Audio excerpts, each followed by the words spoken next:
ಮುಖ್ಯಮಂತ್ರಿ ಸಿದ್ದರಾಮಯ್ಯನವರು ಒಳ್ಳೆ ನಟ ಅಂತ ಅವರ ಭಾಷಣವನ್ನು ನೋಡಿರುವಂತಹ ಪ್ರತಿಯೊಬ್ಬರಿಗೂ ಕೂಡ ಗೊತ್ತಿರತ್ತೆ.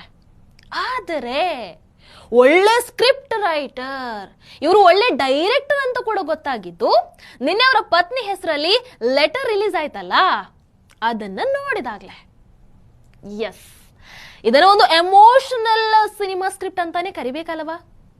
ಇಷ್ಟು ದಿನ ಇಲ್ಲದೆ ಇರುವಂತಹ ಸ್ವಾಭಿಮಾನ, ಇಷ್ಟು ದಿನ ಇಲ್ಲದೆ ಇರುವಂತಹ ಇಮೇಜಿನ ಕಾಳಜಿ ಈಗ ದಿಢೀರಾಗಿ ಬಂದಿದ್ದಾದ್ರೂ ಹೇಗೆ? 62 ಕೋಟಿ ಮೌಲ್ಯದ ಸೈಟು ನಾನು ಬಿಟ್ಟು ಕೊಡಲ್ಲ ಅಂತ ಹೇಳ್ತಾ ಇದ್ದಂತಹ ಸಿದ್ದರಾಮಯ್ಯನವರ ಕುಟುಂಬ ಈಗ ಅದನ್ನ ತೃಣಕ್ಕೆ ಸಮಾನ ಅಂತ ಹೇಳ್ತಾ ಇರುವಂತದ್ದು ಯಾಕೆ? ಗಂಡನ ಬಗ್ಗೆ ಅಷ್ಟೊಂದು ಪ್ರೀತಿ, ಅಷ್ಟೊಂದು ಗೌರವ, ಅಷ್ಟೊಂದು ಕಾಳಜಿ ಇವೆಲ್ಲವೂ ಇದ್ದಿದ್ರೆ ಪಾರ್ವತಿ ಅವರು ಇಷ್ಟು ದಿನ ಯಾಕೆ ಸೈಟನ್ನ ವಾಪಸ್ ಕೊಡ್ಲಿಲ್ಲ? ಇಡಿ ಕೇಸ್ ಹಾಕೋ ತನಕ ಕಾಯುವಂತಹ ಅಗತ್ಯ ಏನಿತ್ತು? ಮೋರ್ ಓವರ್, ಸಿದ್ದರಾಮಯ್ಯನವರು ನ್ಯಾಯಯುತವಾಗಿ ಸೈಟನ್ನ ತಗೊಂಡಿದ್ದಾರೆ ಅಂತ ಹೇಳಿದ್ರೆ ಈಗ ಯಾಕೆ ಅದನ್ನ ವಾಪಸ್ ಕೊಡ್ತಾ ಇದ್ದಾರೆ? ಇವೆಲ್ಲವೂ ಕೂಡ ಕೇಳಲೇಬೇಕಾಗಿರುವಂತಹ ಪ್ರಶ್ನೆಗಳಲ್ವಾ?